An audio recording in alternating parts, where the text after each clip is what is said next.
Así sonaba la Puerta del Sol horas después del anuncio de la Comunidad de Madrid sobre restricciones en la movilidad, en lo que sería la vuelta a un confinamiento a gran escala, el primero desde el fin del estado de alarma, que afecta a varios municipios de la comunidad y a casi 1 millón de personas.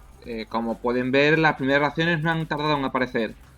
De este tema y muchos más de actualidad hablaremos como siempre en nuestra sección de crítica, en la que trataremos más profundamente estas medidas restrictivas y también haremos hincapié en la aprobación en el Consejo de Ministros de la Ley de Memoria Democrática, a la que aún le queda por pasar por el Congreso de los Diputados y el Senado.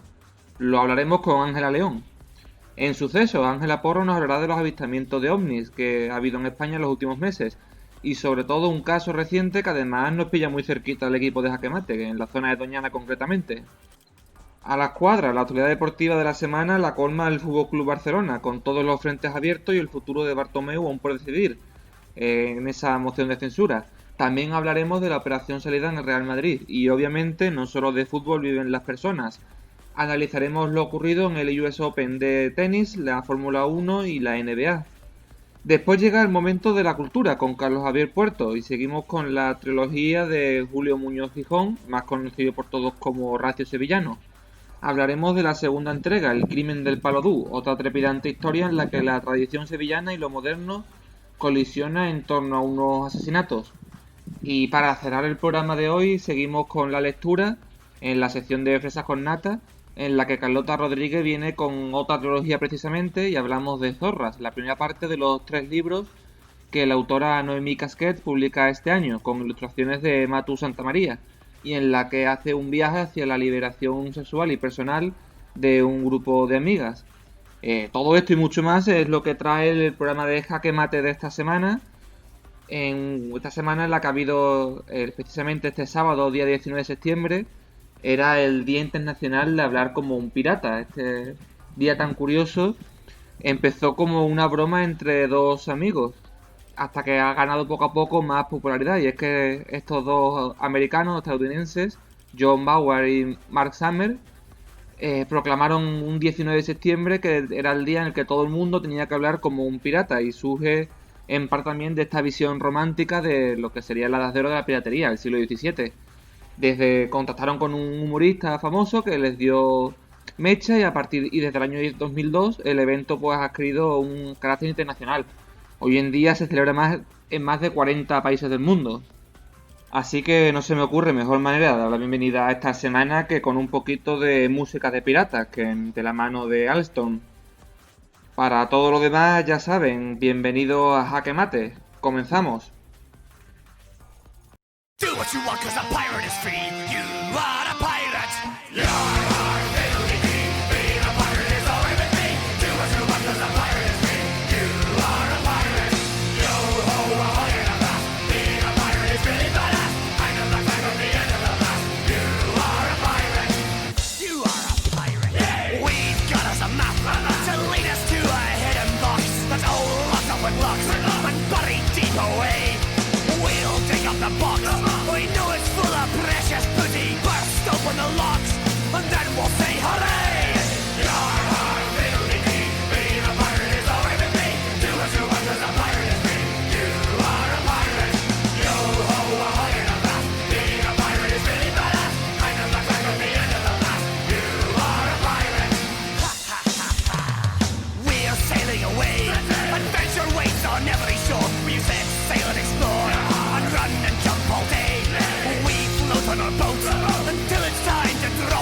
sugar, then hang up our coats until we sail again. Your heart will be deep, being a pirate is alright with me. Do what you want 'cause a pirate is me. You are a pirate. Your heart within your back, lad, wherever you go. Blue sky above and blue ocean below. You are a pirate. You are a pirate. You are a pirate. You gobshite. Jaque Mate está nominada a los premios iVox 2020 en la categoría de Actualidad y Sociedad. ¿Y cómo nos podéis votar? Pues muy sencillo, en las redes sociales del programa encontraréis publicaciones con el enlace. Simplemente elegís el programa en la categoría y le das a votar. Y si todavía no nos sigues en redes, recuerda que estamos en Twitter en @jaquematefm y en Instagram en @radiojaquemate.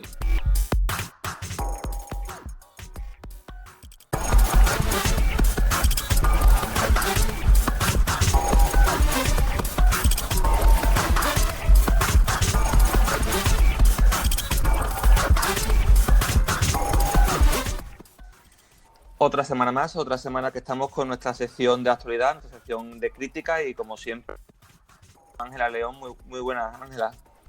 Hola Antonio, ¿qué tal? Y bueno, empezamos con la actualidad de esta semana y la noticia más importante ha sido que la Comunidad de Madrid ha decretado medidas restrictivas en 37 áreas sanitarias, lo que en total afectará a 8 municipios de la región, incluyendo 7 distritos de la capital.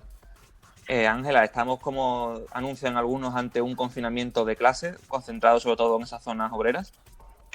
Hombre, la verdad el caso de Madrid confirma un poco ya lo que se veía viendo, ¿no? Ese aumento de contagio indiscriminado y supuestamente, bueno, al menos así está registrado, ¿no? Que se localizan en esa parte del sur más obrera y desde mi punto de vista más aislada en cuanto a medios y recursos.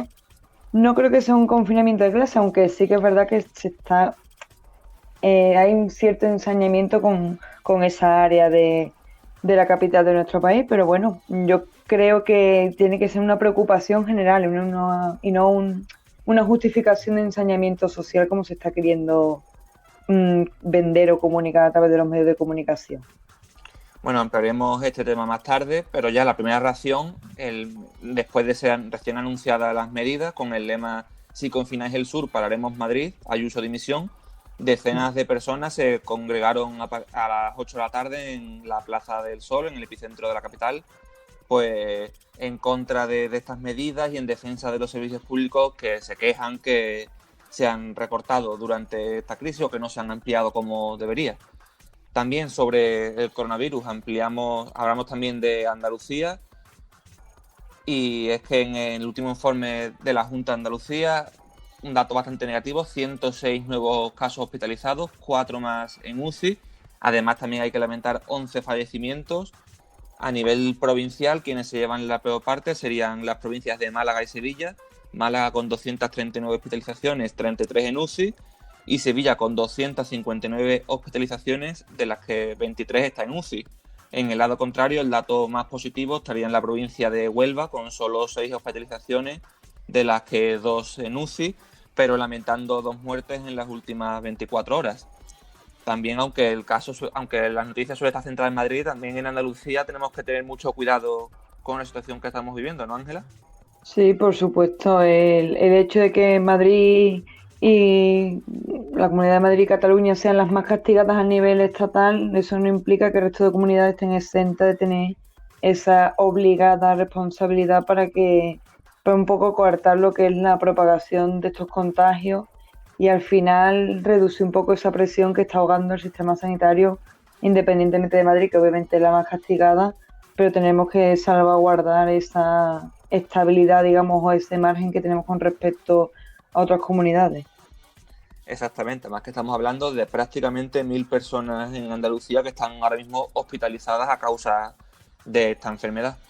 Y bueno, seguimos con más noticias. El Consejo de Ministros ha aprobado la nueva Ley de Memoria Democrática, que anularía, entre otras cosas, los juicios franquistas, haciendo además un censo de víctimas del franquismo, y legalizaría las asociaciones que hagan apología, como es la Fundación Francisco Franco, o además transformaría el Valle de los Caídos en un cementerio civil. Hablaremos más extensamente más tarde, pero rápidamente, Ángela, ¿qué te parece esta ley? ¿Puede salir adelante?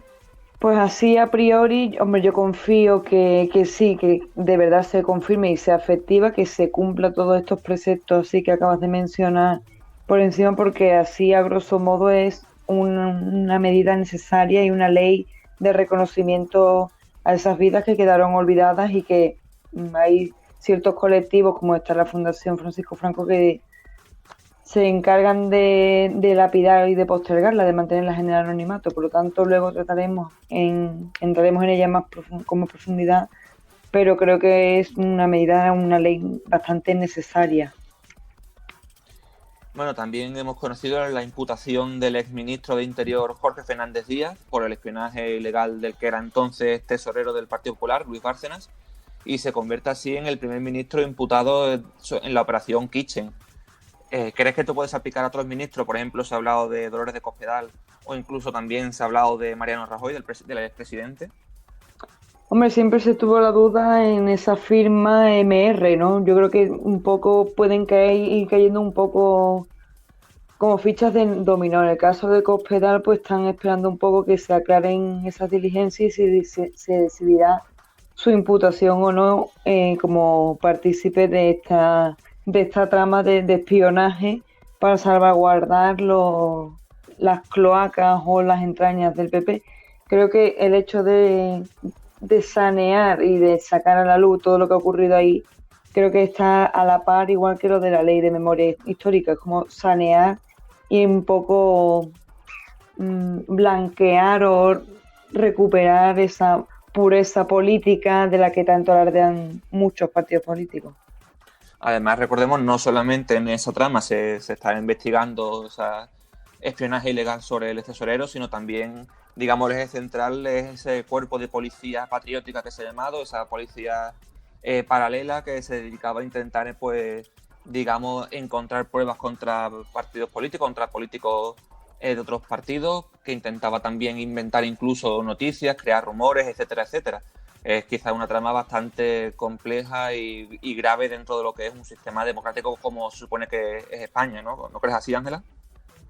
Hombre, este tipo de hechos siempre cuestionan la idiosincrasia de esa democracia que supuestamente es la que está vigente en varios estados y España es uno de ellos. Creo que pone un poco en jaque esa condición de democracia o al menos esa comprensión de esa idea. También, obviamente, se trata de una trama y de unos delitos que son bastante eh, no sé cómo llamarlo, bastante complejos. No estamos hablando de únicamente malversación, estamos hablando de espionaje. Entonces, mmm, es un caso bastante profundo que yo creo que había que analizar con profundidad hasta ver cuáles son los límites de nuestra clase política. Y bueno, nos vamos a Barcelona y es que el presidente Quim Torra permanece a la espera de que se pronuncie el Tribunal Supremo sobre la inhabilitación del que aún es presidente de la Generalitat, dictada por el Tribunal Supremo de Justicia de Cataluña, en concreto por desobedecer y no retirar pancartas a favor de políticos presos durante el periodo electoral de las últimas elecciones. ¿Confirmará el Tribunal Supremo esta inhabilitación? ¿Crees que puede dar marcha atrás o se va a confirmar? A ver, yo creo que está en vista de confirmarse porque esto ya es una historia que llevamos ya arrastrando ya un tiempo. Entonces creo que lo más sensato sería emprender acciones legales concretas y cumplir, digamos, con lo que dicta la Constitución y el Código Penal. Y esto sería otra muestra de ese cumplimiento inicial de democracia y de justicia y esa limpieza. Son oportunidades que se tienen por delante para rehabilitar, digamos, esa política y también rescatar y desdeñar algunas dudas que hay en torno a lo que es la justicia y la política en nuestro país. Bueno, parecería quizás más eso, como un último recurso para intentar ganar tiempo, para intentar, digamos, convertirlo en una campaña que es realmente algo efectivo, porque no parece que vayan a desdecir lo mandado por el Tribunal catalán. Un Quim Torra también muy cuestionado, que parece cada vez con menos influencia dentro de Cataluña, y ahora la pregunta también es quizás si el Parlamento acataría esa ley o, bueno, ese esa inhabilitación o intentaría rebelarse contra el Tribunal Supremo? ¿Crees que en Cataluña el Parlamento respaldará a Torra, o en caso de que el Tribunal Supremo confirme esta inhabilitación pedirán que se marche y que entre otras personas como presidente? Hombre, en este sentido yo creo que lo mejor que le puede ocurrir a Cataluña es que Quim Torra se retire, en este caso lo inhabiliten, y todos los objetivos que tenga Cataluña, por ejemplo, en relación con la independencia, ¿no? Que es lo que está relacionado, la cuestión por la cual se le pretende inhabilitar, creo que lo mejor para conseguir ese objetivo, si realmente se quiere conseguir, es quitando a este tipo de personajes de la clase política, porque al final es demasiado jaleo y poca efectividad. Si querer disfrazar el interés particular de interés general siempre es un problema. Por lo tanto, lo mejor que le puede ocurrir a Cataluña es que Quim Torra se aparte. También más noticias. En los últimos días, múltiples huelgas han sido convocadas en todo el país, también propuestas para el futuro, tanto en sector educativo como del sanitario, también en transportes públicos, en lo que sería la AMT, e incluso del sindicato de estudiantes, que finalmente fue suspendida después de una jornada por el avance del COVID.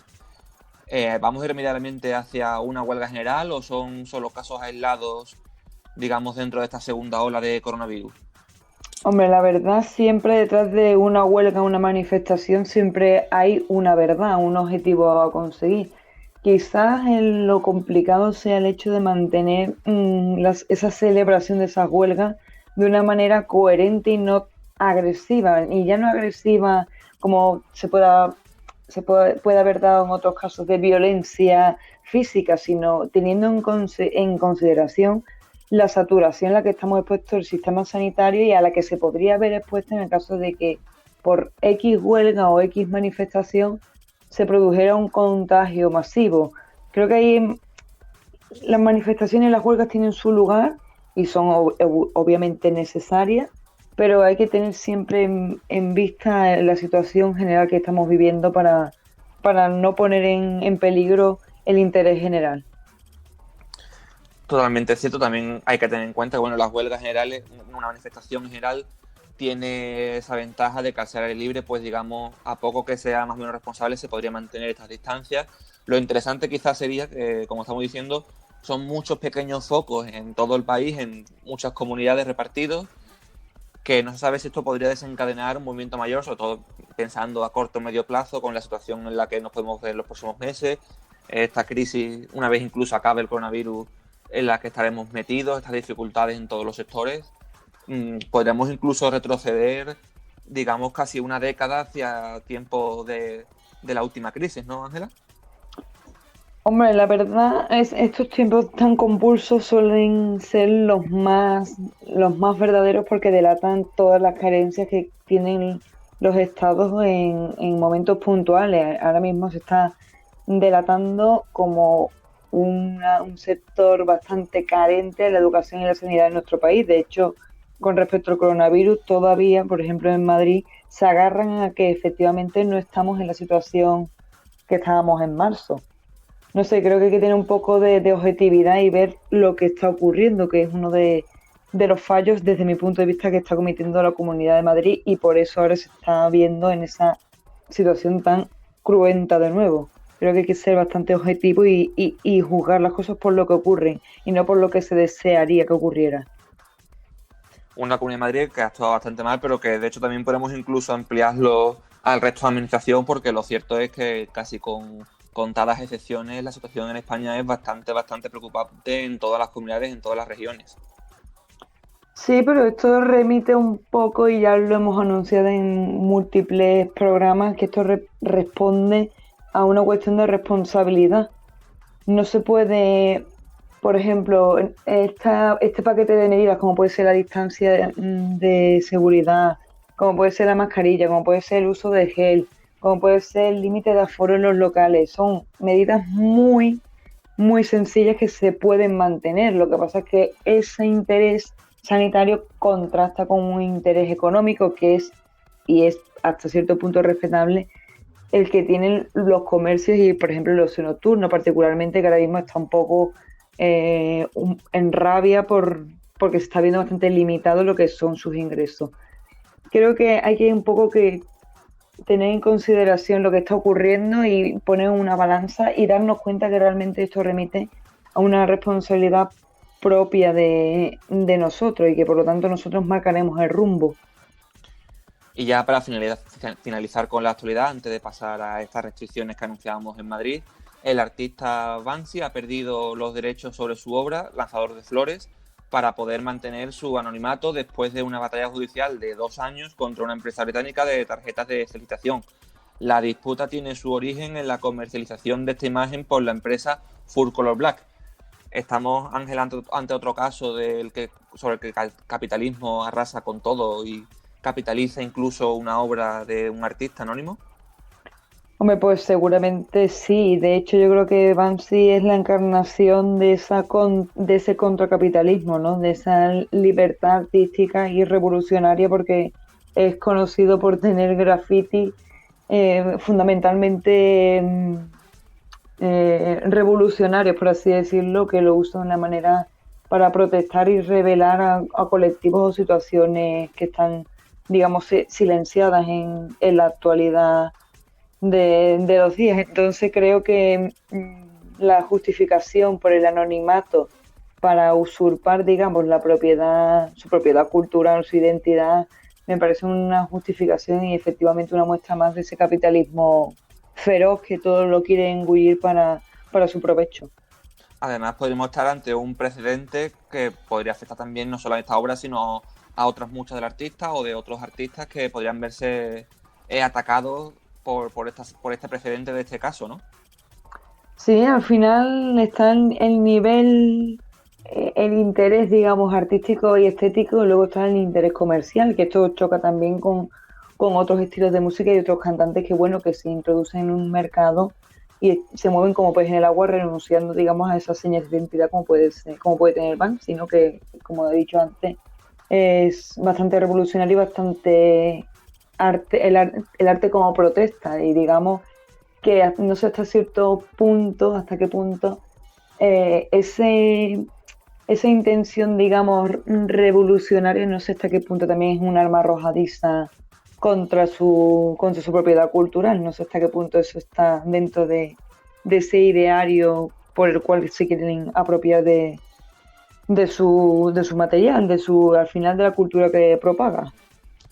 Y bueno, pasamos de nuevo, como decíamos, a estas restricciones de la Comunidad de Madrid, que restringirá desde el próximo lunes, la movilidad en 37 zonas básicas de salud.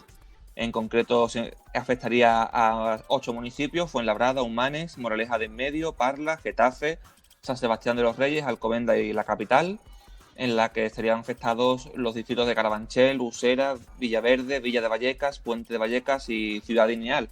En concreto, queda restringida la entrada y salida de esta zona, salvo para cuestiones básicas como ir a trabajar, ir a centros sanitarios, citación judicial, cuidado de personas dependientes o para ir al colegio.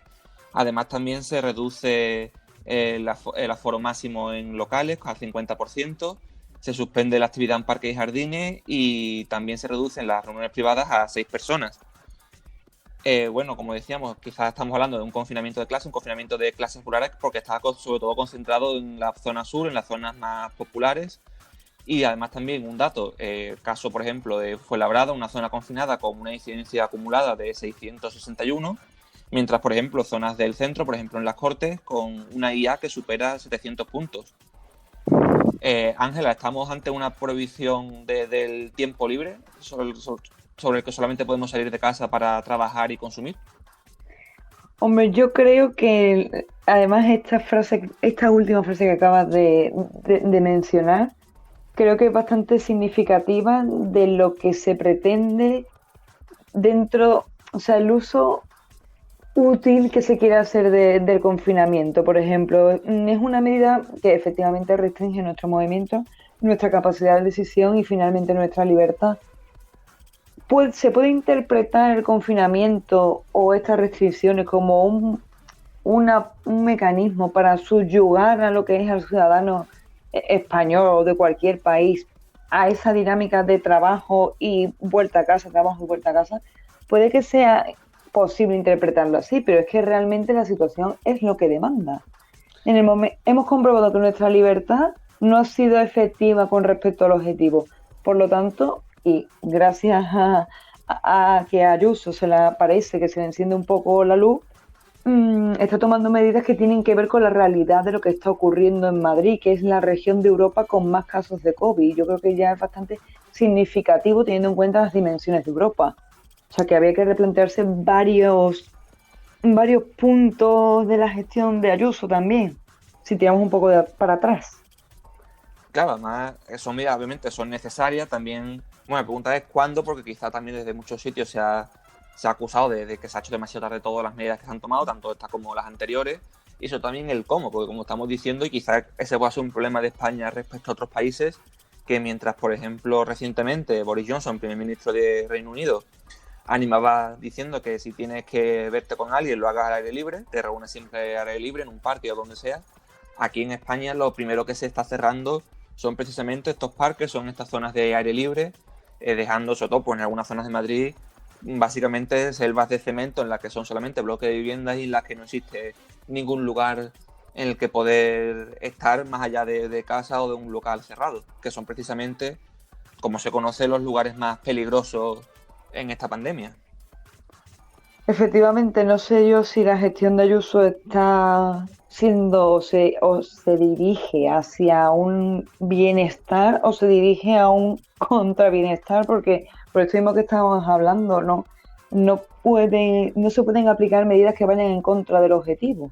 De hecho, ya en su momento, Yolanda Fuentes, que era directora de Salud Pública en Madrid, dimitió precisamente porque en aquel momento no veía a Madrid preparada para pasar de fase. O sea que yo creo que ya hay demasiados aspectos que demandan y denuncian que esa gestión no se corresponde con una realidad objetiva. Porque Efectivamente. efectivamente lo que reclama Ayuso fundamentalmente es efectivamente apoyo por parte del gobierno central en materia cobertura legal y de seguridad jurídica para la hora de gestionar, cuando realmente la gestión propiamente, si nos remontamos, como antes he dicho, al principio de la pandemia de estallido, estaba dando claras señales de que no era una gestión adecuada a la situación. Yo jamás olvidaré, por ejemplo, y creo que será un hito de esta pandemia, la clausura de IFEMA, cuando realmente no había nada hecho en ese momento y aquello parecía como una fiesta, como si el COVID hubiera dejado de existir. Y realmente ahí se expuso a una aglomeración de personas que realmente no tenía lugar. Por lo tanto, ahora 4 meses después de esa clausura, ¿qué queremos? ¿Qué queremos encontrar en Madrid? Yo creo que esa es la pregunta. Claro, además también hablando sobre esta gestión por parte de Ayuso, no ha habido refuerzo en el transporte público, prácticamente tampoco en los sectores educativos y sanitarios. Vuelve a ocurrir como en la primera ola, como hace meses, que digamos les ha pillado el toro, han tomado medidas ya totalmente restrictivas como puede ser este confinamiento, aunque sea parcial, pero se sigue sin reforzar, se sigue sin apoyar, digamos, a estos sectores que están para contener el avance o que, digamos, sirven para mantener una cierta normalidad en la vida, como puede ser pues la gestión educativa, que pueda bajarse la ratio para los alumnos, sanitario, que no esté, digamos, los hospitales tan saturados, o el sector público, el sector del transporte público, que cada día vemos como el metro, los autobuses van llenos, siendo grandes focos de contagio, aunque aparentemente, oficialmente no se contabilicen como tal, y no se amplían los buses, no se amplían los vagones de metro, y parece que no se va a actuar contra este problema, ¿no? Hombre, yo creo que el hecho de que ella se esté planteando o volver a construir un IFEMA o propiamente tiendas de campaña auxiliares para darle un poco de oxígeno a esos hospitales que están saturados, yo creo que ese dato es que el que tiene que ser capitán a la hora de gestionar y a la hora de reforzar, como tú bien has dicho, todas las infraestructuras en este caso, de Madrid en concreto. Creo que tiene que ser la piedra de toque para replantearse por qué hay todavía dentro del sector sanitario denuncia por falta de profesionales. Yo creo que esto es bastante ya significativo. No, ya no estamos en marzo, ya tenemos que hacer una lectura diferente de lo que está ocurriendo. Han pasado ya X meses y tenemos que estar, como tú bien has dicho, preparados o medianamente preparados para afrontar lo que está ocurriendo y lo que va a venir después. Por lo tanto, no hay justificación ahora mismo para interpretar nuestra situación actual como nos ha pillado el toro. Es imposible. ¿Cómo vas a comunicarle al ciudadano, sea de Madrid, de Barcelona, de Andalucía, de donde sea, que otra vez ha vuelto a ocurrir lo mismo, que faltan recursos, que falta material? Esas imágenes de esos hospitales saturados, que puedo comprender hasta cierto punto que los recursos sean limitados, pero cuando sabes que estás inmerso en una crisis de esta magnitud, ¿por qué no has trabajado, en vez de buscar la crispación política y utilizar el COVID como un arma arrojadiza contra el gobierno central? ¿Por qué has esperado a este momento para pedir auxilio al gobierno central? ¿Por qué rechazas el estado de alarma si era una solución, si fue la solución que más resolutiva ha sido? ¿Por qué no planteas un confinamiento normal? ¿Por qué haces un uso político de una realidad tan cruenta? Esa es mi pregunta para Ayuso y para todos los... Esa es la reflexión que hago yo en voz alta en esta situación. Claro, además, como comentabas, de ese hospital de IFEMA que se va a volver a montar uno similar o paralelo, se ha hecho, se hizo y se volverá a hacer a costa de, no como un refuerzo, sino a costa de la atención primaria, que como dicen los expertos, es tan importante para contener estos casos. Y también, como decía, respecto al estado de alarma, también hemos visto muchas críticas hacia el gobierno desde la Comunidad de Madrid, digamos, pidiendo ese apoyo a la vez que se rechaza el estado de alarma. Parece que hay una especie de tensión entre intentar que el gobierno se haga cargo de cuanto más mejor, pero intentando rechazar completamente el estado de alarma. Recordemos cuando estaba en vigencia, se llegó incluso a acusar al gobierno de perpetrar una especie de dictadura encubierta aprovechándose de la pandemia. Me parece una situación complicada, ¿no? Pretender que el gobierno se haga cargo, pero sin rechazando las herramientas que propone para ello. Sí, vuelvo a decir lo mismo, es un uso partidista y político en la cara más horrenda, porque al igual que se presentan querellas contra el gobierno central, con Podemos y PSOE, por la gestión de la crisis, y no es, eso es condenable, pero ¿por qué no es condenable el uso mm, político de víctimas de la incapacidad de gestión de las comunidades autónomas?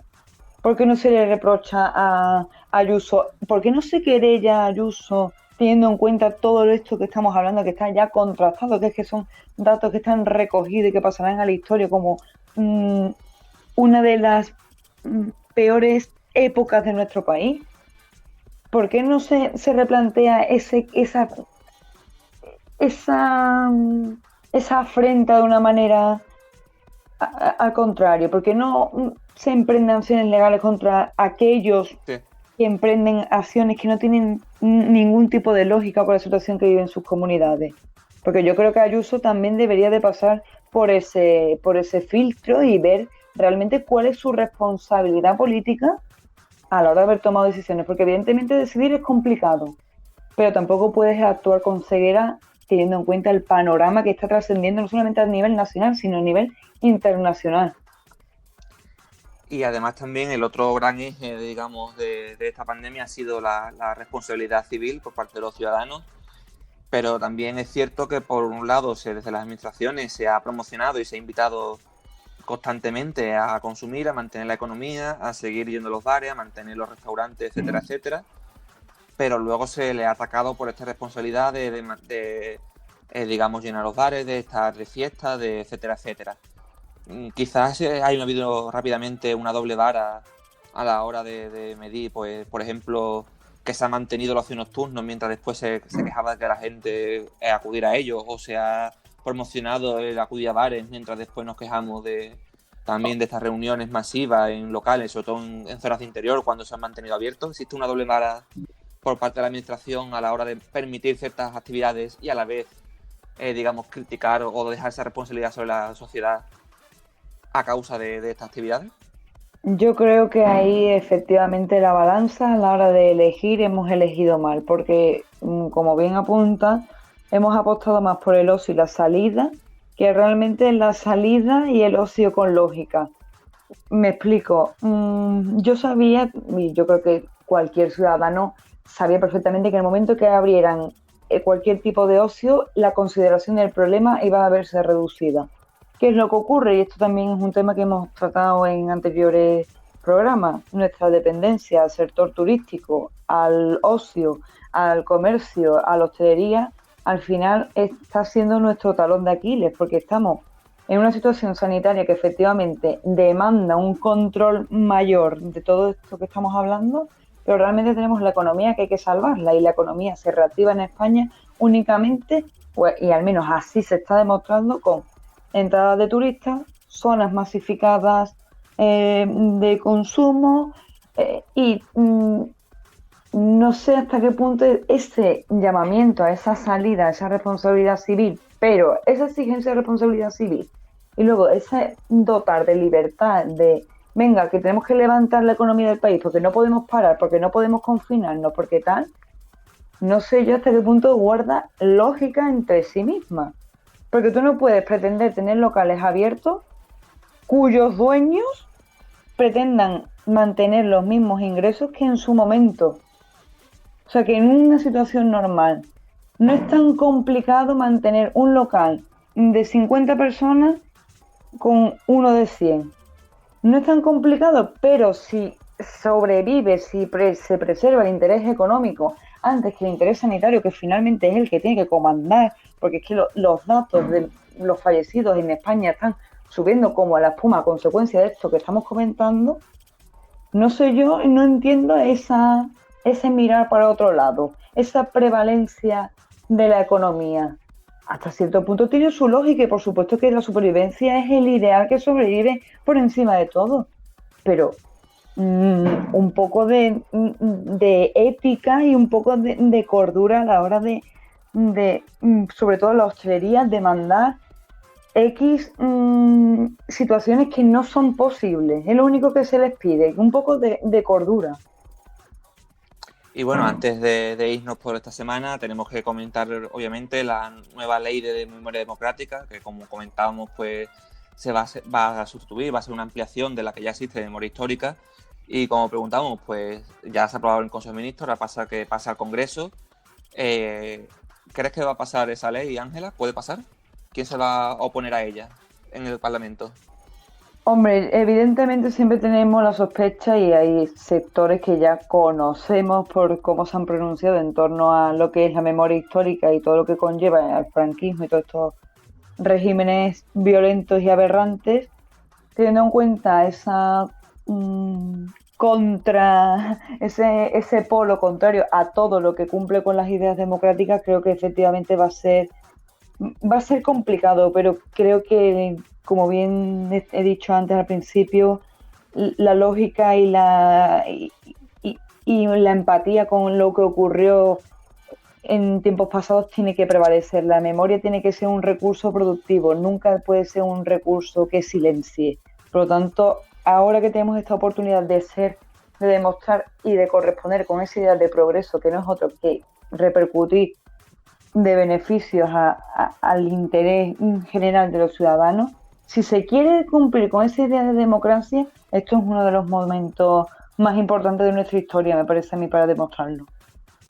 Sí, además de estas reparaciones que se van a realizar en múltiples ámbitos, digamos, a todas las víctimas o contra, digamos, la dictadura, también hay que tener en cuenta, bueno, el Estado se va a hacer cargo de todas las fosas comunes, de intentar hacer un censo, etcétera, etcétera, pero también es muy importante, pienso yo, que se le va a dar un enfoque al valor, como digamos, un valor pedagógico de intentar introducir esto pues en los colegios, en los institutos, en las universidades, digamos, pues, para evitar que este pensamiento digamos, no darle esa importancia a la dictadura o de pensar que no fue para tanto o etcétera, etcétera, que desaparezca en las generaciones más jóvenes y que, digamos, poco a poco ese pensamiento franquista desaparezca de la sociedad. ¿Crees que, bueno, pienso yo al menos, que este valor pedagógico es muy importante también sobre esta ley, ¿no?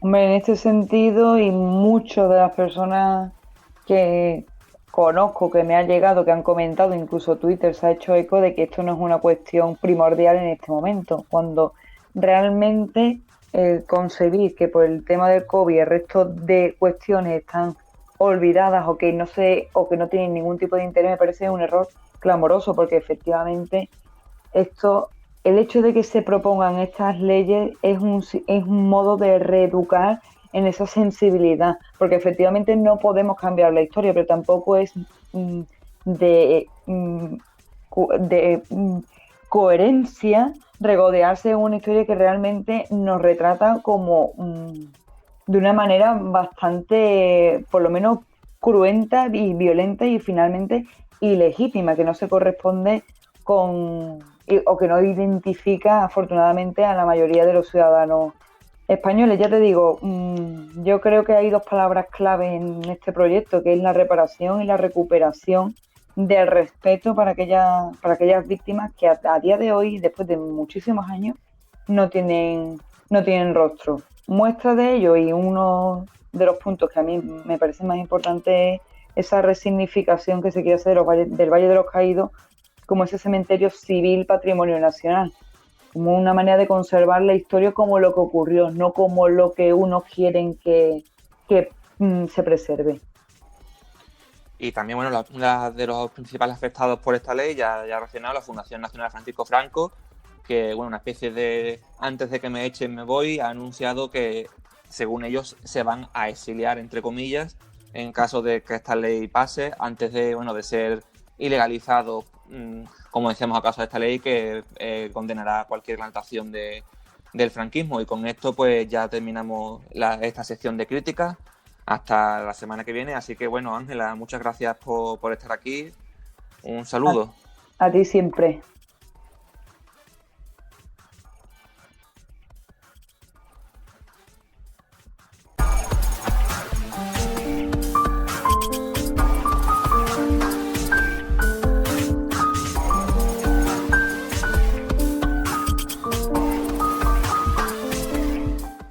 Y llega la hora de misterio a nuestro programa con nuestra sección de sucesos, así que damos la bienvenida a nuestra compañera Ángela Porro. ¿Qué tal estás? Hola, ¿qué tal, Antonio?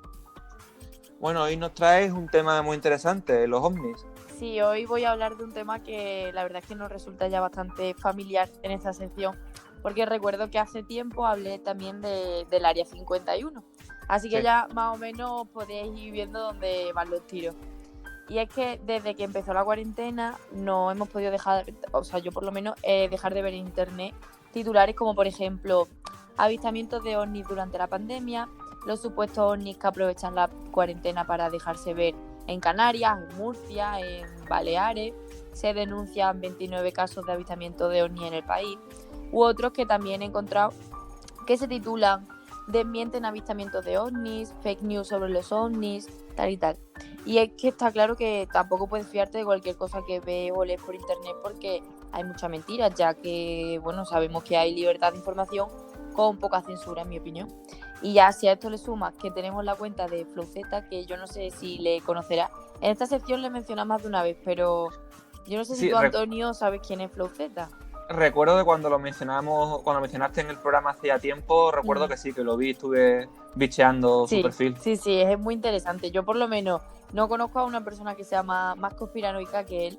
Y bueno, resulta que, claro, a él la gente le envía un montón de vídeos, le enviaba y le envía, pero claro, más durante la cuarentena, sobre objetos no identificados en el cielo de noche, ruidos que no tienen explicación ninguna. Entonces eso ha sido como algo que ha mosqueado, por así decirlo, a la sociedad, porque claro, no es lo común, no es lo normal, y es que aviones es imposible que sea, es que se distingue perfectamente cuando se trata de un avión. Y bueno, en principio salieron rumores de que podría tratarse de satélites, o sea, satélites sin más, enviados por la NASA en los meses de la cuarentena, que aumentaron los envíos de satélites. Pero bueno, pensando un poco con lógica, ¿qué sentido tiene que fuesen satélites y a qué vienen esos ruidos? Yo de verdad que he tenido la oportunidad de ver esos vídeos que estoy mencionando y ya te digo que el sonido es escalofriante, o sea, como de ultratumba. Sí. Y es que bueno, remontándonos también justo un año atrás, Hasta la Marina de los Estados Unidos reconoció por primera vez en la historia la existencia de fenómenos aéreos sin identificar, y lo hizo al confirmar unos vídeos donde supuestamente varios ovnis sobrevuelan el espacio aéreo norteamericano. Decían que esos vídeos eran reales y eso lo reveló la CNN. Pero claro, no decían específicamente si eran seres de otro planeta, solo decían que, claro, la tecnología militar, que es una de las tecnologías más avanzadas que existe en la historia, no lograba captar de qué se trataban esos objetos no identificados que aparecían en los vídeos, y por eso lo llamaron así. Pero vamos, que sin ir más lejos de la realidad, estos se piensan, o al menos es lo que dicen, que no son extraterrestres. Que bueno, no se sabe lo que son, pero que no son extraterrestres. Pero lo que sí sorprendió fue que el Pentágono desclasificó en plena cuarentena vídeos de este tipo que llevaban colgados por un montón de años en internet, y bueno, dicen que podría formar parte, volvemos a lo mismo, parte de un plan de preparación y el nuevo orden mundial, pero bueno, eso también un poco para quien se lo quiera creer. También existen rumores de que en la cuarentena veíamos platillos volantes, esto es de risa, vamos, porque los extraterrestres definitivamente querían abducirnos, pero al fin y al cabo ya te digo que son teorías conspirativas que no se basan en ningún fundamento ni en datos científicos. Así que a día de hoy no podemos negar la existencia de seres extraterrestres, pero tampoco podemos confirmarla. Lo que sí está claro, en mi opinión, es que algo existe. Nosotros no vamos a saber la realidad del asunto hasta que no lo veamos, eso está claro. Pero ya te digo que hace tiempo yo traté el tema del Área 51, en la que que hablo como un poco más detalladamente acerca de los datos que si nos hacen pensar pues que existen, que algo hay, que cada vez está más claro, que algunos de esos extraterrestres se supone que se encuentran allí en esa zona en Fuerte Nevada, que para que experimenten con ellos y también investigar otras tecnologías más avanzadas pues de otros planetas. Y bueno, por último, Carlos me pasó una noticia hace unos días o así. Lo vi bastante interesante, y es que resulta que es una noticia, bueno, que sale en el periódico ABC, el famoso ABC, que fue publicada el pasado 12 de este mismo mes de septiembre, en la que se cuenta que el entorno del Parque Natural de Doñana ha sido escenario de varios avistamientos de ovnis en estas últimas semanas. Y bueno, lo han alertado personas que han sido testigos de extrañas luces, con extraños comportamientos y también desapariciones. Los vecinos descartan que pueda tratarse ni de vuelos, ni aviones en ruta, ni posibles experiencias meteorológicas, ni fenómenos atmosféricos, ni tampoco astronómicos. Definen las luces como una de color verdoso y las otras dos restantes de azuladas, si no me equivoco. También algunos vecinos lo definen tal que así, por ejemplo, Juan Fernández, Manuel Fernández y José Antonio Cruz, que son vecinos del municipio, dicen que observaron las progresiones de aquellas luces hasta que en un determinado momento el trío de luces que he dicho antes se alineó y comenzó como a maniobrar un bonito espectáculo hasta que sus luces quedaron fundidas en una sola. Desaparecieron sin más tras eso y de la vista de estos testigos. Entonces, encontramos también más testimonios, como el de, por ejemplo, Teresa y María, que también son vecinas del municipio. Y bueno, este dice así, textualmente: somos dos chicas, Teresa y María. El pasado día 16 de agosto avistamos un objeto volante no identificado en la Reserva Biológica de Doñana. El avistamiento tuvo lugar a la 1 de la noche, mientras mi compañera y yo realizábamos radio tracking nocturno de conejo. Al darme cuenta de que Venus no se encontraba en esa dirección, volví a reparar en ella e instantes después aquella luz se desplegó en otras tres, algo más pequeñas de color blanco.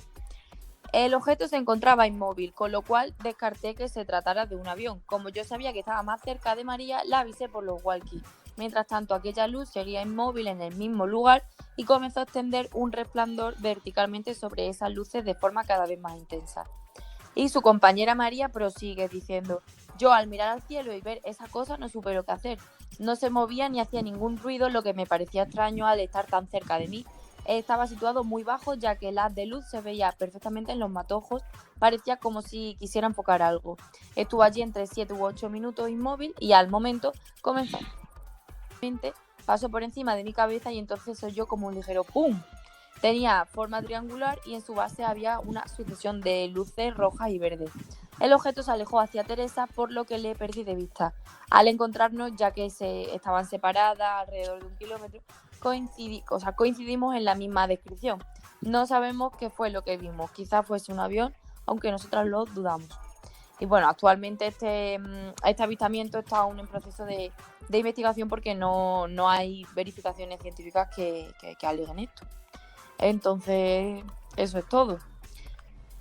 Sí, bueno, además estos avistamientos en Doñana, la zona no solamente está cercano a lo que es el poblado de Rocío y Matalascañas, sino que por esa zona también se está construyendo, bueno, o está previsto construirse el centro del INTA, del Instituto Nacional de Aeronáutica, para precisamente estudiarlo, ¿no? Bueno, Sí. realmente es para temas de drones y tal, digamos que para construirlo, para probarlo, etcétera, etcétera.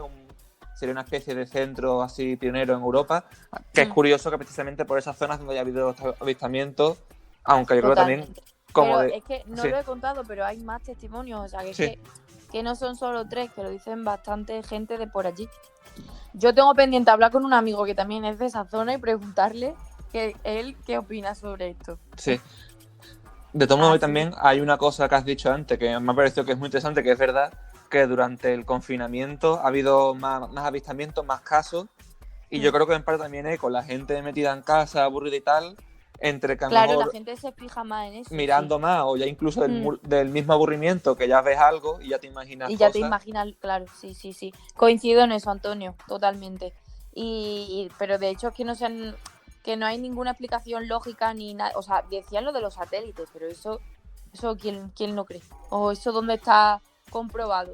Por eso te digo que son cosas que están ahí a la luz y que no se saben realmente. Pero bueno, aquí en esta sección, como somos tan misteriosos, pues Sí. yo pienso que sí, que algo hay, no se sabe el qué, pero como el universo es tan grande, hay tantas galaxias y tantos planetas, algo tiene que haber. Pero bueno, la tecnología que tenemos a día de hoy no creo que llegue ni a la mitad de la mitad para averiguar cosas así. Mira que es potente y fuerte y avanzada, pero todavía queda un largo proceso. Por supuesto. Bueno, pues aquí dejamos la sección de esta semana. Ángela, muchísimas gracias por estar aquí de nuevo. Muchas gracias a vosotros, gracias. Hasta Adiós, la semana que un abrazo. viene. Adiós.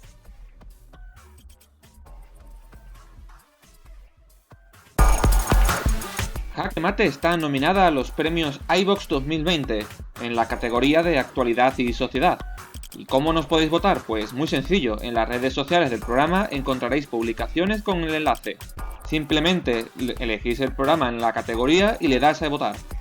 Y si todavía no nos sigues en redes, recuerda que estamos en Twitter en @jaquematefm y en Instagram en @radiojaquemate.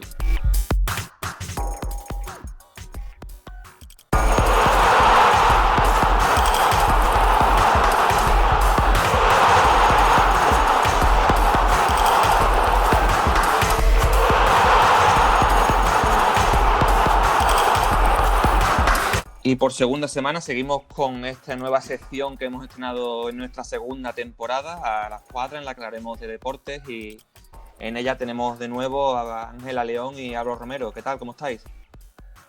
¿Qué tal, Antonio? Buenos días, ¿qué tal? Y bueno, empezamos con la Liga. Está aún, aunque estamos en la segunda jornada, tanto el Madrid como el Barça, el Atlético y el Sevilla, los 4 equipos que se clasificaron para la Champions la temporada pasada, aún no han debutado. El primero será hoy el Madrid frente a la Real Sociedad. ¿Cómo veis este inicio de temporada? ¿Cómo se están viendo esos partidos sin público con estas medidas nuevas que se anunciaron, que ya hablamos de ellas? Ángela. Hombre, la verdad que es un comienzo de liga bastante atípico, ¿no? Sobre todo teniendo en cuenta que en ligas como la alemana ya se está viendo un poco el movimiento de los estadios dependiendo de la situación sanitaria de cada parte del país. Entonces, pues es un poco atípico, pero bueno, esperando un poco ya que vengan los grandes partidos, los grandes clásicos y que, bueno, a ver el estreno del Madrid, ¿no? Que digamos que es el plato fuerte de esta jornada. ¿Romero?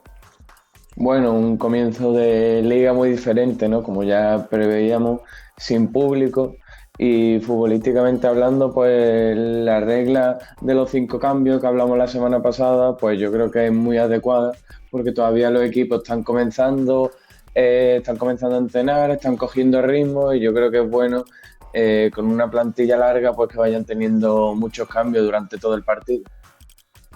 Sí, además esta norma de 5 cambios es incluso más margen de maniobra a la hora de hacer ajustes durante un partido, de poder meter refuerzos para cambiar el ritmo de un partido. También, digamos, para los jugadores son más oportunidades para poder participar y a un jugador que no es de los principales con más cambios es capaz de participar más en los partidos y no es solamente un jugador de banquillo que juega partidos sueltos, ¿no? Que es también una novedad interesante. Eso es lo que debería ocurrir, pero bueno, ahora han saltado en estos últimos días el escándalo, por así decirlo, dentro del fútbol nacional, el hecho de que Koeman no cumpla o sea, no cuente con Riqui Puig, teniendo en cuenta que cumple con esa idea, ¿no? Esa idea de un chico joven que busca minutos y que efectivamente, como estás comentando, pues tiene ahora la oportunidad para un poco introducirse en lo que es su profesión, en lo que es una gran liga como es la nuestra. Sí. ¿Romero?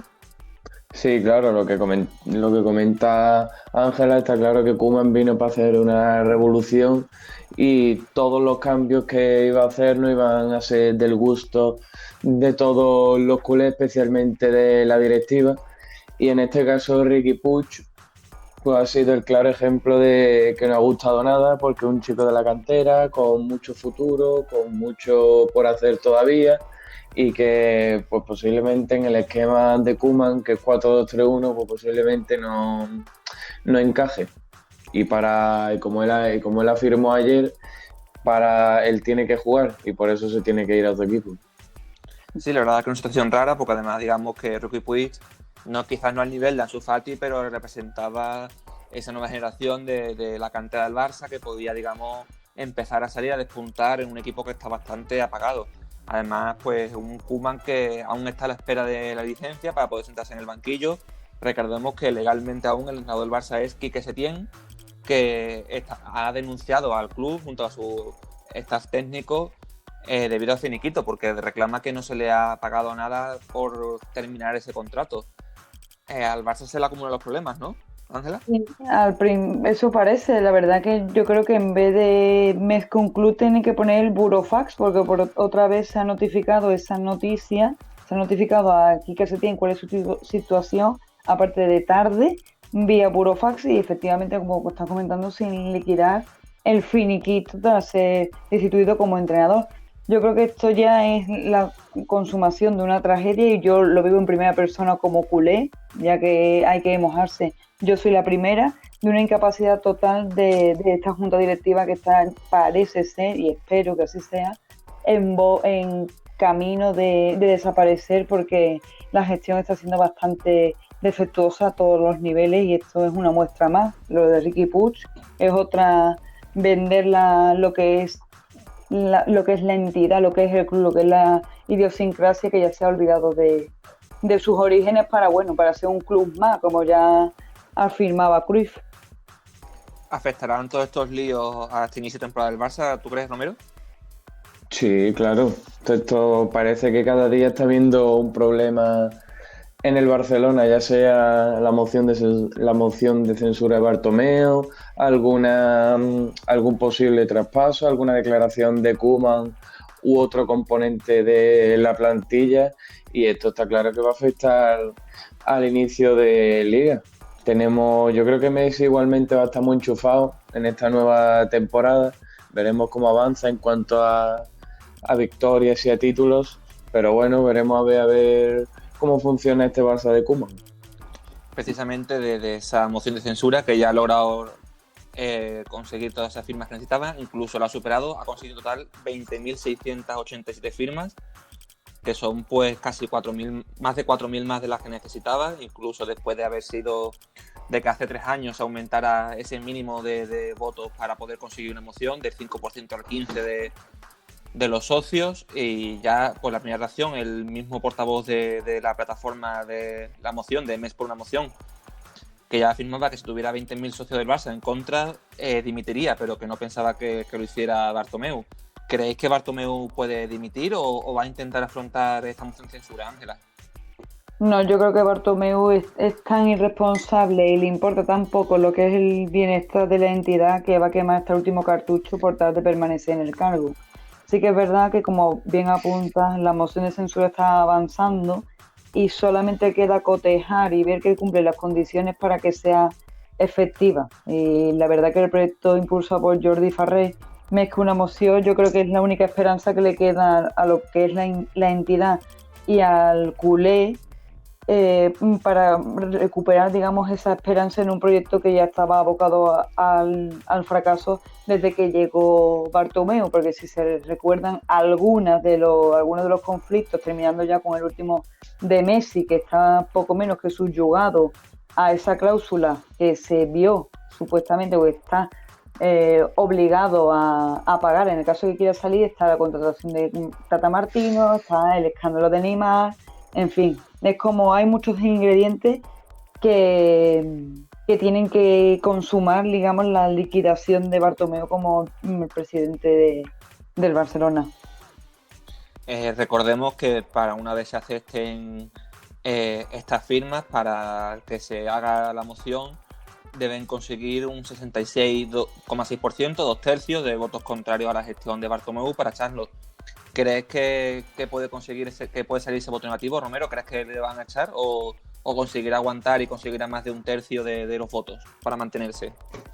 Bueno, es verdad que, como él dijo ayer en una entrevista a TV3, él no se plantea dimitir y, como ha dicho Ángela, pues hará todo lo posible, se agarrará al último hilo para intentar permanecer en su cargo, pero el Barça son los socios y él se tiene que agarrar a eso, mirar por el club, y yo creo que cuando lleguen ya todos los apoyos posibles, cuando sean todas las firmas necesarias, yo creo que él tiene que dimitir.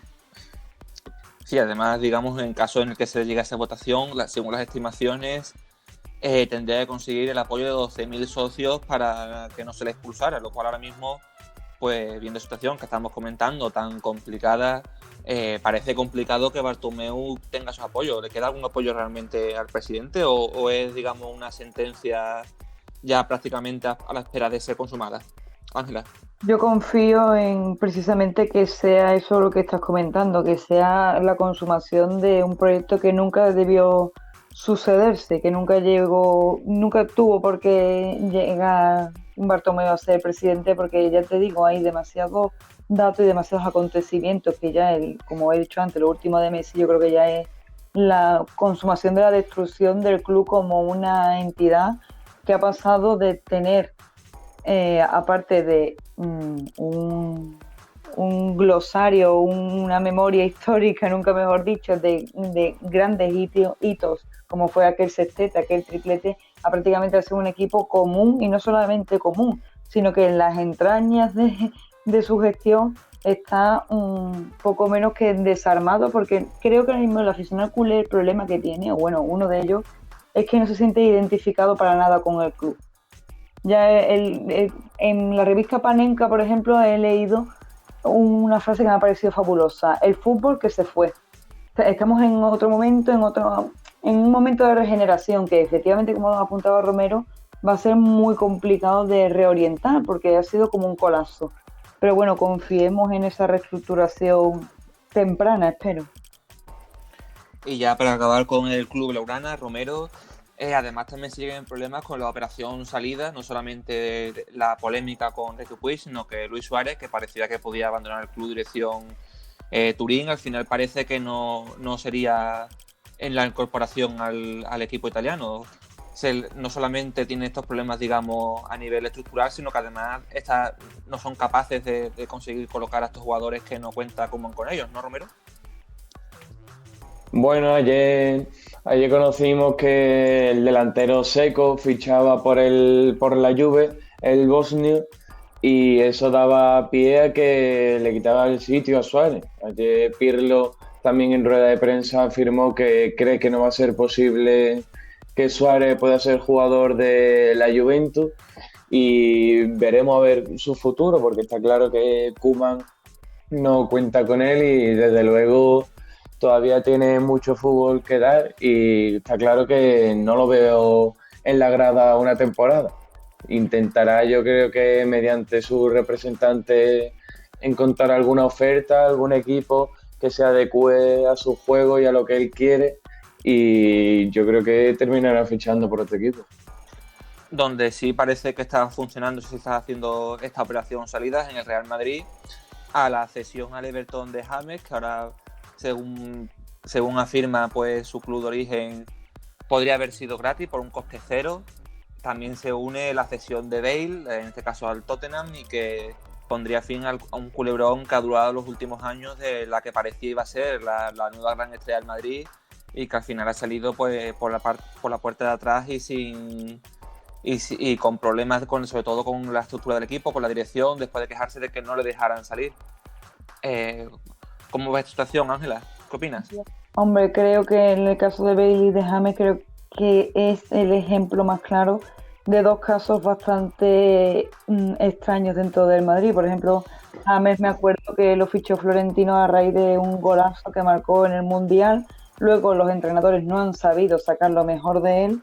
Y el caso de Bale es 3/4 de lo mismo, pero un poco más enrarecido.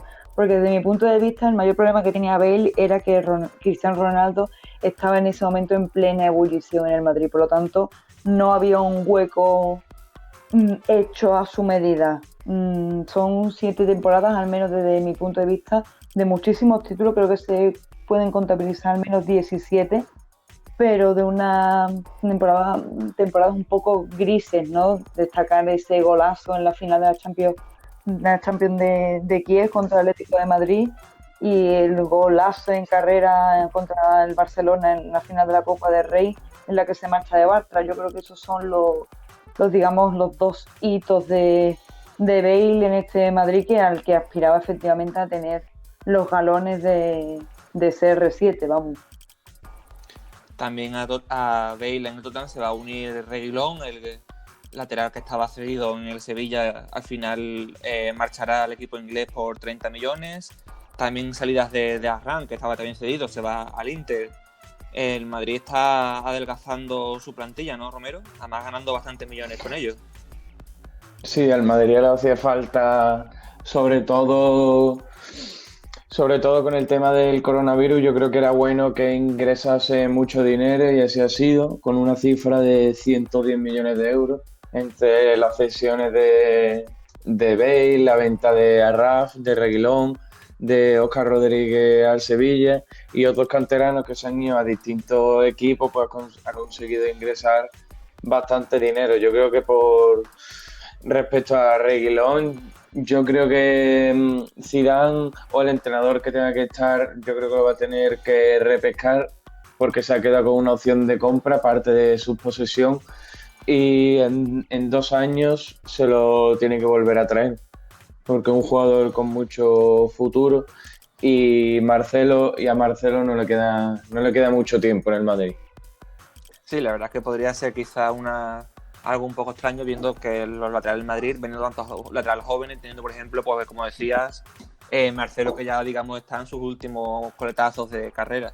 Además también pues overbooking en la delantera con Mariano, al que todavía se estaría buscando salida, y sobre todo el caso de Jovic, al que se le busca una cesión. Y nos vamos ahora a Francia, y es que la estrella brasileña Neymar Jr. ha sido ha recibido una suspensión de 2 partidos por abofetear al defensa español del Olympique de Marsella, Álvaro González. Por su parte, el delantero brasileño se justifica diciendo que el defensa le había proferido insultos racistas, y de hecho se ha abierto una investigación sobre el defensa por estas acusaciones. ¿Cómo lo ve, Ángela? Sí, realmente Álvaro González ya creo que militó en el Español, si no me equivoco, que Álvaro me corrija, o tú, Antonio. Ya venía un poco de la vieja guardia, en el sentido de ser bastante conflictivo.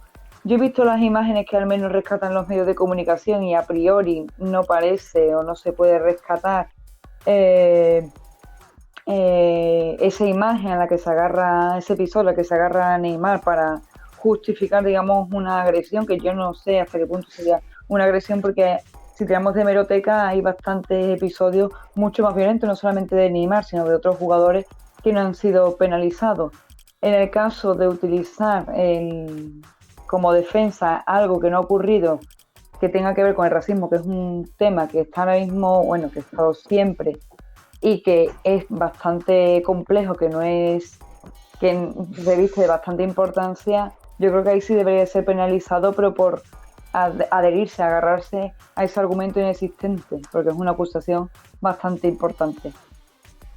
Bueno, en concreto, según Neymar, lo que le dijo fue mono hijo de puta, aunque después el tío de Álvaro González ha salido declarando diciendo que no dijo mono, sino que dijo bobo. ¿Esta justificación la ves creíble, Romero? ¿Crees que efectivamente le dijo bobo o estaríamos ante otro caso de un insulto racista en un campo de fútbol? Bueno, no se han visto las imágenes claras todavía a día de hoy porque fueron muchos episodios durante todo el partido entre Neymar y Álvaro González. No fue solo el momento de su expulsión. Al final fue un partido en general muy feo, el clásico francés que terminó con 5 expulsados. Y bueno, es verdad que destaca esa pelea entre Neymar y Álvaro González, donde se queja de racista porque le dijo insulto al final. Pues bueno, también tenemos lo de Neymar que escupió, que eso sí me parece una sanción bastante grave, teniendo en cuenta que estamos en medio de una pandemia. Sí. Sí, además, sobre todo como comentabas, digamos que no fue un enfrentamiento casual, sino que fue poco a poco durante el partido, por encontrones, por faltas o entradas quizás muy fuertes, encaramientos, sobre todo, como decías, pues ese escupitajo con agravante en la situación en la que vivimos actualmente, sobre todo en Francia, un país en el que el virus está también avanzando rápidamente. Hombre, yo entiendo que el comportamiento de Neymar, por supuesto, es totalmente condenable, porque como bien dice Romero, el clásico era todo menos un clásico, porque no fue un partido vistoso. Realmente el Olympique de Marsella y el Paris Saint-Germain no dieron, digamos, un espectáculo más allá del que estamos comentando, que al final reduce lo que es el deporte a algo tan sucio como puede ser la violencia o las cuestiones racistas. Confío en que, bueno, las sanciones que sean impartidas, porque ya hay algunos jugadores sancionados con un partido y con 2 y con 3 y demás, sean efectivas realmente, porque, por ejemplo, de los implicados, Kurzawa están sancionados con 6 partidos, Jordan Amavi con 3 partidos, Neymar y Paredes con 2 cada uno, con posibilidad de uno más, y con un partido Darío Benedetto por el espectáculo tan denigrante que se da no solamente en los estadios de fútbol, sino en cualquier deporte. Ya comentábamos la conducta de Djokovic la semana pasada en el US Open, ¿no? También recordar un poco esa parte sancionable dentro del deporte y recordar que todo no vale. Y bueno, como no todo es fútbol, vamos a hablar también, por ejemplo, pues de tenis, del US Open que comentaba Ángela, y es que ya pues ha terminado el torneo y se ha lanzado con el trofeo el austriaco Dominic Thiem, que se convierte en el primer ganador de un Grand Slam nacido en los años 90. Y no solo eso, sino que los 16 que llegaban, 16 tenistas que llegaban a 4 rondas, solo Djokovic, que no pasó de ahí, nacido en el 87, fue el único que no fue nacido en esta generación. Estamos ya entre un fin de era, entre el fin del dominio del trío Nadal, Federer, Djokovic. Rápidamente, Ángela.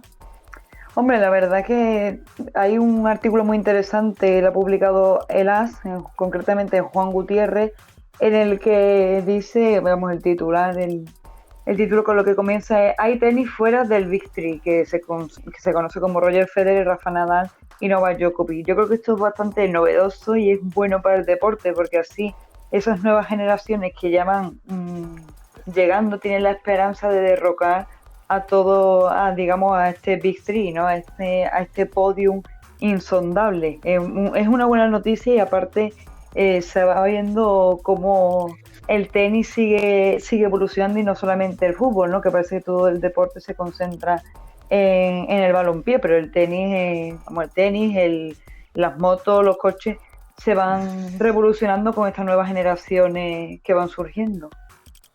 Parece que por fin las nuevas generaciones se abren camino en el tenis, ¿no, Romero? Sí, está claro que Dominic Thiem es el Nadal de la tierra, ¿no? es muy bueno en esta superficie y tanto él como Zverev, que fue su rival en la final, serán los dos grandes jugadores del tenis, tanto en el presente como en el futuro. También hablamos de Fórmula 1 y del exacampeón del mundo Lewis Hamilton, que mantiene su campaña antirracista cada vez con más polémicas. Por un lado, pues cada vez a sus mensajes, por ejemplo, con camisetas, con hincando rodillas en el himno, mientras con sus compañeros también algunos le siguen, otros no. Ha habido quejas, por ejemplo, pues Carlos Sainz se ha quejado de que poco a poco se está convirtiendo en el monotema, de que parece que solo se habla de esto y que habría que dar paso a otras cosas. También, pues Magnussen se ha separado de estas protestas diciendo que en el momento en el que Hamilton ha apoyado a Black Lives Matter, lo que él considera una organización política, no se ve cómodo apoyándolo. Estamos, como decían algunos, ante un secuestro por parte del campeón de la competición, o como también defienden otros, tendría que llegar al unísono de todos los pilotos a la vez, digamos, protestar todos juntos contra esta lacra. ¿Qué piensas, Ángela? Hombre, yo creo que el deporte, al ser una cuestión que les guste más o les guste menos a muchas personas, es una cuestión social, es un hábito, es una manera de educar, una manera con lo que se convive, en definitiva. Creo que esto es lo que hace verdaderamente interesante al deporte, la capacidad que tiene de implicarse en cuestiones importantes como pueden ser estos asesinatos sistemáticos que se producen casi diariamente en Estados Unidos. Otra cosa es que no se notifiquen. Me parece una postura bastante aséptica y bastante infantil el hecho de no poder, o que determinados deportistas en concreto dentro de la Fórmula 1 no se posicionen, porque parece que posicionarse es un perjuicio, cuando es una cuestión transversal lo que se está hablando. Obviamente no se plantea el monopolio de Hamilton en este sentido, y creo que no se puede concebir así, pero sí que es verdad que si el deporte puede servir de algo aparte de lo que ya se conoce que incentiva el deporte, creo que es bastante positivo el hecho de que haya esta implicación. De eso yo por lo menos no tengo dudas. Y bueno, antes de marcharnos, también actualidad en la NBA, histórica doble remontada de los Denver Nuggets, que han superado 2 series de playoffs consecutivas después de ir perdiendo 3-1 en la misma postemporada, algo que nunca habría ocurrido. Y de esa manera pues ya han empezado la final de conferencia entre los Lakers y los Nuggets, por ahora 1-0 para los Lakers, y entre Boston Celtics y Miami Heat, por ahora 2-1 a favor de los de Florida. Y con esto ya pues nos vamos por esta semana. Ángela León, Álvaro Romero, muchas gracias por estar aquí, otra semana más. Gracias a ti. A ti, Antonio. Pues hasta la próxima, un saludo. Hasta luego. Adiós.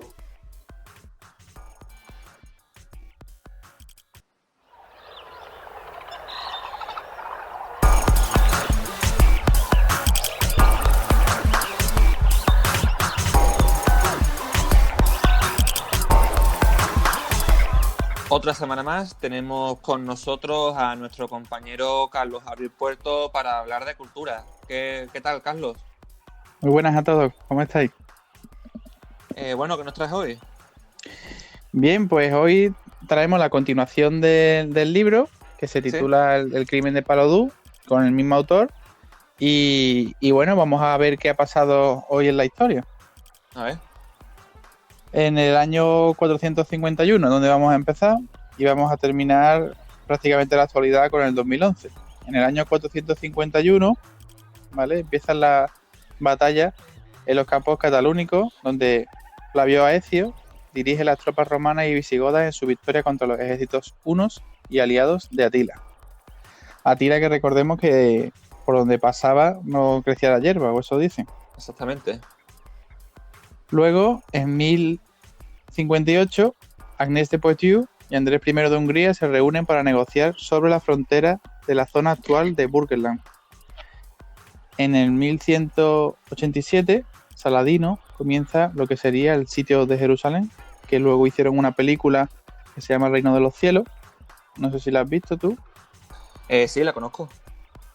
Y en 1260 está el gran levantamiento prusiano entre los antiguos prusianos contra los caballeros teutónicos. Fue una completa masacre. Años después, en 1378, el cardenal Roberto de Ginebra, que se le conocerá como el carnicero de Cesena, pues es elegido como papa. Y será pues Clemente VII, lo que se llamaría el antipapa de Aviñón. En 1498 hay un tsunami brutal que arrasa el templo de Kotuku, en lo que básicamente el interior albergaba una estatua de bronce denominada Gran Buda, y desde entonces se ha quedado al aire libre, pero ese Gran Buda tenía unas dimensiones más o menos como la de la Giralda, ¿vale? Para que te hagas una idea. Sí. Que era muy, muy grande. En 1580, el famosísimo pirata británico Francis Drake regresa del lejano oriente, porque hizo unas campañas ahí por el desierto y en busca de tesoros y demás. Que recordemos que Francis Drake era el ojo derecho de la reina, siempre soltando billetes, lógicamente, si no hacía lo que quería. Claro. En 1604 concluye el famoso sitio de Ostende con la victoria de los tercios españoles sobre las fuerzas de las Provincias Unidas.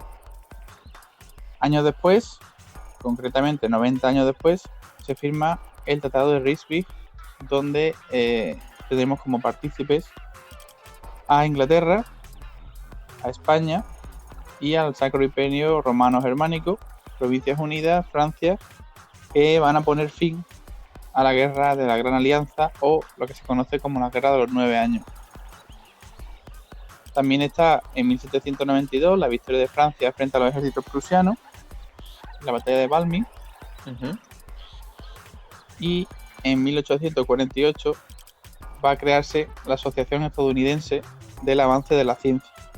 O sea, lo que sería los antepasados, a estos antepasados sería el avance de la ciencia a lo que actualmente es la NASA, ¿vale? Sí. Para que nos entendamos un poco en contexto.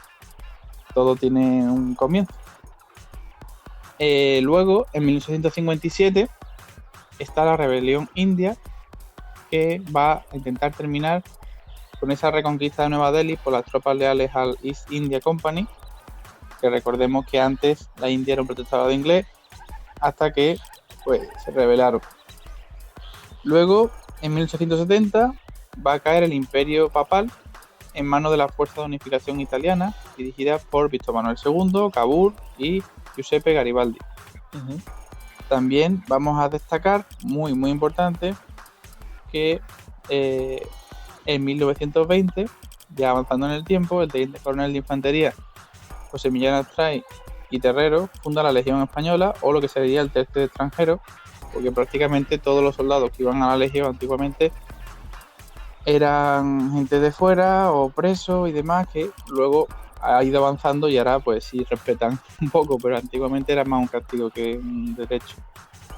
Y en 1954 va a inaugurarse en Porto Alegre, capital de Río Grande del Sur, Brasil, la estatua del Lanzador, obra de Antonio Caringhi y símbolo oficial de la ciudad de Porto Alegre. ¿Tú has estado en Porto Alegre, Antonio? Pues la verdad es que no. Pues te lo recomiendo, es que es precioso, la verdad. Yo es que tengo Apuntado familia queda. en Brasil, porque Sí. por eso voy alguna vez, aunque ahora está complicado con el COVID. Sí. Luego, en 1986, en Seúl, comienzan los Juegos Asiáticos, tal día como hoy, y va a haber en 2011 a Javier Zanetti a convertirse en el jugador con más partidos disputados para el club italiano Inter de Milán. Y con eso terminamos con, bueno, las cositas que habrían pasado hoy, si habríamos avanzado en el tiempo. Sí. Y ahora vamos a hablar del libro que teníamos pendiente para esta semana, que es una continuación del anterior crimen, un crimen sevillano. En este caso va a ser el crimen del Palodú. La sinopsis que puedo hacer es que, bueno, nuestro inspector Villanueva, ya conocido, ha vuelto a recibir una llamada desde Sevilla. ¿Y por qué? ¿Por qué le llamará a Jiménez? Ha cantado el encriptado José Manuel Poto, tiene varios discos Villanueva, pero el cante que nos interesa todavía no hay novedad, porque sigue en la cárcel sin decir ni media. Y entonces, ¿qué es lo que ha pasado? Bien, pues lo que ha pasado es que hay otra víctima, otro muerto, pero ya no es la regañada de la otra vez, sino algo más peculiar. Entonces va a coger el ave y lo va a ver él mismo, porque está relacionado con el asesino de la regañada, pero en este caso no es el mismo arma del crimen. Narrado siempre en tercera persona, pues comienza con un periodista, Álvaro Burguillo, personaje que ya conocimos en el libro anterior, que está encadenado a ese centro de 8 personas. Se sitúa todo en Matalascañas, ¿vale? Que es de Huelva, pero vamos, hay tantos sevillanos más que la misma Sevilla, básicamente. Sí, es una colonia sevillana, sí. Y se trata de una venganza por haber ayudado a Villanueva en el caso del asesino de la regaña, básicamente. La primera víctima de la Selva Lavari, una antiquísima hermandad que intenta que Sevilla no progrese, que se mantengan sus tradiciones y, según cuenta, lleva interviniendo en su historia durante siglos, pues se consideran responsables de cuidar la ciudad y mantenerla sin cambios relevantes, de ser básicamente la guardiana del decoro. El inspector Villanueva, que se encuentra en Madrid, pues le avisan un nuevo asesinato y ahora una estaca de Palodú es el arma del crimen. Fíjate. Entonces, pues aparecerán notas de los asesinos y se van nerviosos, tampoco queremos dar muchos datos, pero así, pues eso, Villanueva y Jiménez, con la ayuda de la nueva comisaria, se van a enfrentar a un asesino o un grupo. Ahí lo dejo. El libro básicamente es genial, ¿vale? Tanto más que el anterior. Me encanta porque es muy original a la hora de desarrollar la trama, porque puede que se va a volver repetitivo, pero ¿qué va? Me gustan mucho los personajes y ese contexto de Sevilla, que la conozco un poco, pues le da ese toque único que, bueno, que no se entendería fuera de allí, también hay que decirlo, pero hay que intentarlo. Y si no, podéis venir a Sevilla ya cuando no haya COVID, los oyentes. Y bueno, aparte de su temática policíaca, también hay mucho humor, muy divertido, con salida de tono de los personajes, y hay sucesos que yo os recomiendo que leáis el libro porque es una pasada, como por ejemplo el incendio de la Expo. Y bueno, de nuevo aparecen un personaje famoso con nombres algo encriptados, pero vamos, son fáciles de descifrar. Como hemos dicho antes, pues el encarcelado José Manuel Poto, o bueno, está todo lleno de referencias culturales españolas, en especial sevillanas, y es muy divertido. Vale, lo que más destaco, los personajes, el contexto y la historia, porque están muy relacionados. Y en principio mi opinión es que está muy conseguido, o sea, está muy logrado. Yo lo recomiendo mucho a todos los fans de género policíaco, en los que me incluyo, porque yo soy fan de Agatha Christie, y también le une ese humor, y a los conocedores de Sevilla o a los que la quieran visitar, porque pues que se lo recomiendo. Me parece pues, muy acertada la forma de mostrarnos eso entre hijos de la ciudad, muy amena, muy entretenida, y aparte nos hablan de la dualidad de Sevilla, de su gente, y un magnífico análisis, ¿sabes?, dentro de esa obra de ficción. Entonces vamos a desear leer ya el siguiente. De una vez que se termine este, vais a por el siguiente, que ya va a ser el de la semana que viene, que adelantamos que se llama El prisionero de Sevilla Este, ¿vale? Ya lo pondremos en nuestras redes, que la recordamos al final de la sección. Y estoy deseando eso, que escuchéis también el desenlace de la trilogía y con ese cliffhanger con el que termina. Así que bueno, con eso me despido por el día de hoy y ahora recordamos nuestras redes sociales. Pues sí, como siempre, pues estamos en Twitter en @jaquematefm y también en Instagram en @radiojaquemate. Y con esto pues os dejamos con este maravilloso libro entre la tradición y la modernura en Sevilla. Como decía, análisis casi sociológico de la sociedad sevillana con esos personajes, pero siempre en este trasfondo completamente de entretenimiento, humorístico incluso. Así que nada, pues nos quedamos atentos la semana que viene de escuchar cómo acaba esta trilogía, que estamos ya pendientes, Carlos. Muy bien, un abrazo a todos. Un abrazo. Que tengáis buena semana. Hasta luego.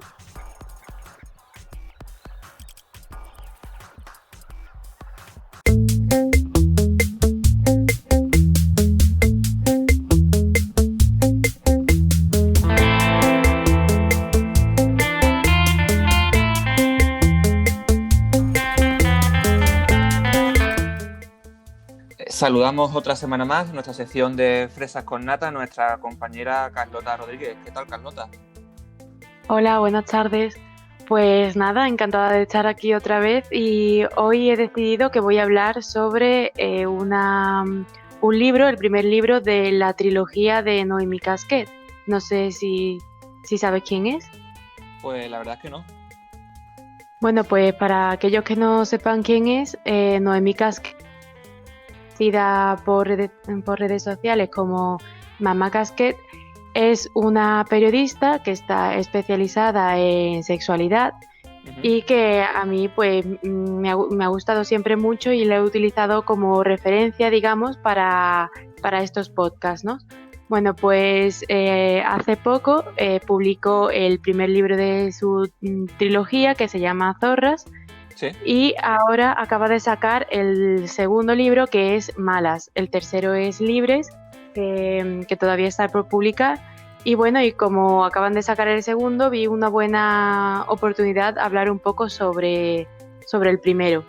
Que por cierto también mencionar que las ilustraciones son de Matu Santamaría, que es una ilustradora que se puede buscar perfectamente en Instagram, que también ha publicado recientemente un libro de ilustraciones que se llama Caliente.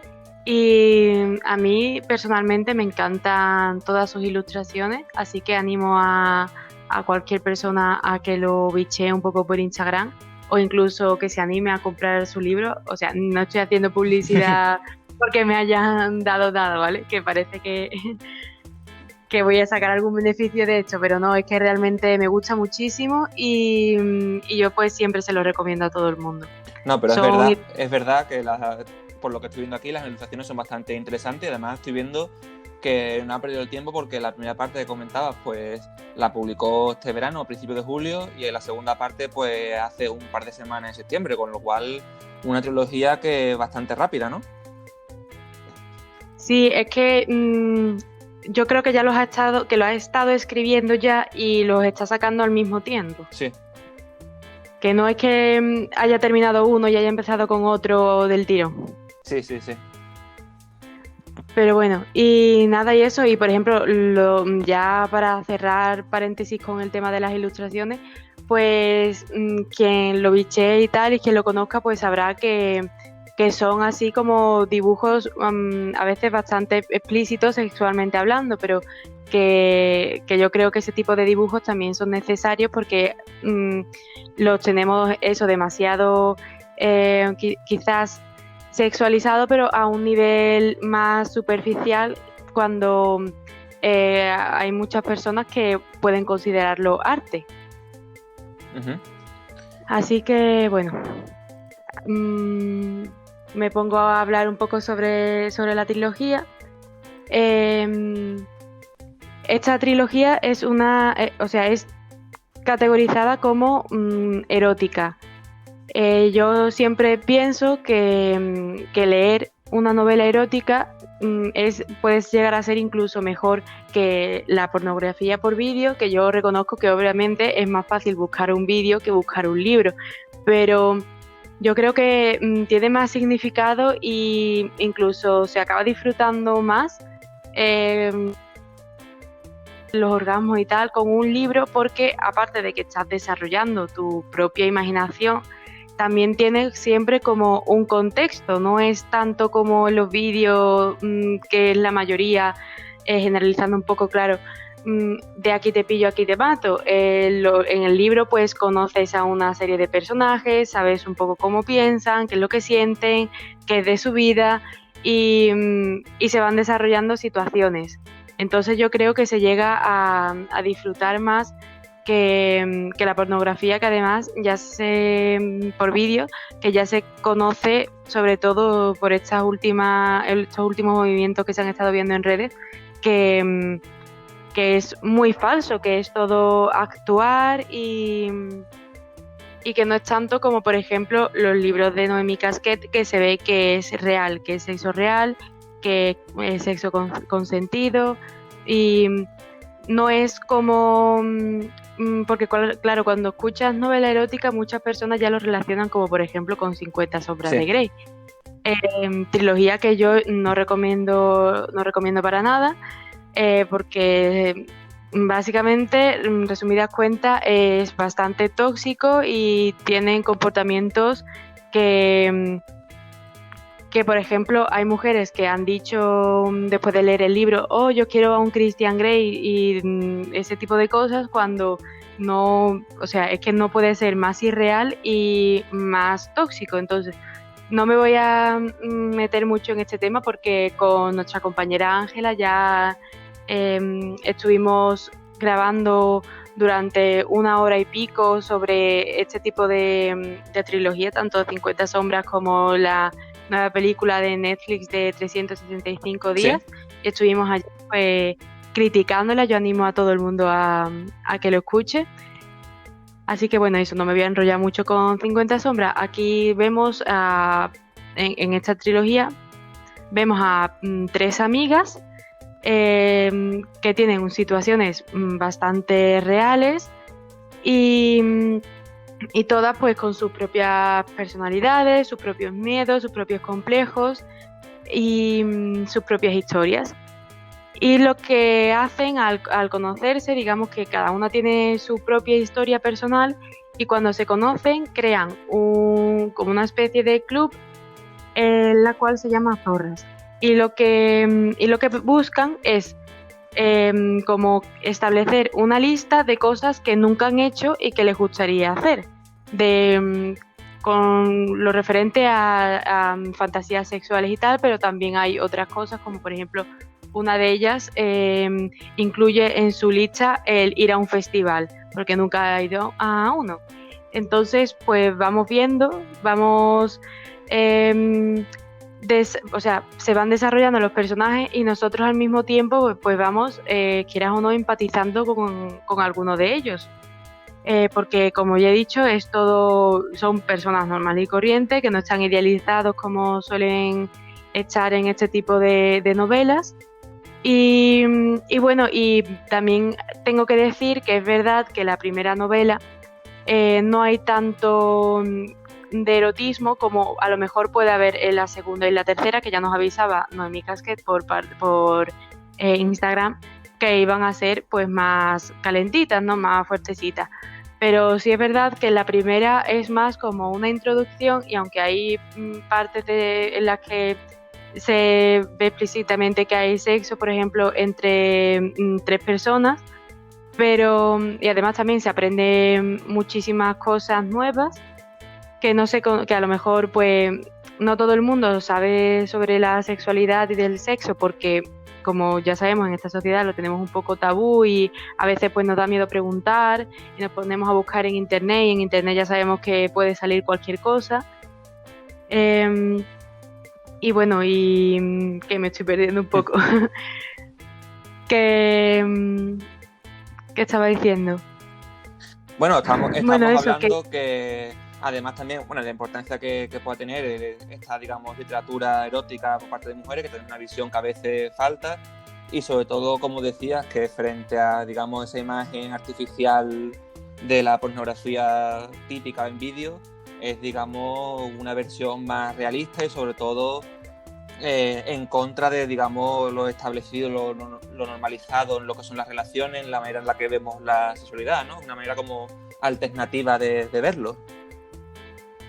Claro, y además lo que estaba diciendo también es que el primer libro pues te incita mucho, digamos, a liberarte, ¿no? A disfrutar, a lo mejor masturbándote tú solo en casa, que sabemos que hay muchas personas, pues ya sea por los tabú, por la sociedad, por el sentirse inseguro, porque haya nacido en una familia a lo mejor muy estricta en ese sentido, o que tenga algún tipo de religión que le prohíba, entre comillas, que haga este tipo de actividades, sí.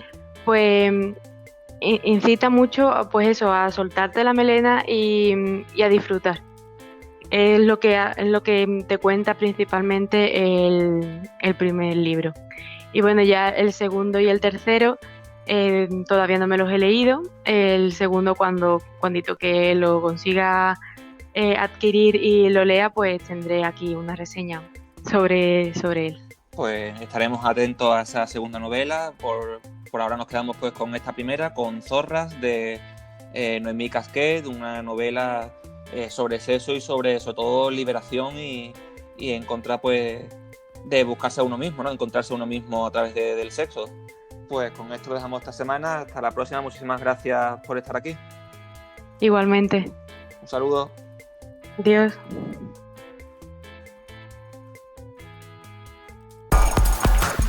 Jaque Mate está nominada a los premios iVox 2020 en la categoría de Actualidad y Sociedad. ¿Y cómo nos podéis votar? Pues muy sencillo, en las redes sociales del programa encontraréis publicaciones con el enlace. Simplemente elegís el programa en la categoría y le das a votar. Y si todavía no nos sigues en redes, recuerda que estamos en Twitter en @jaquematefm y en Instagram en @radiojaquemate.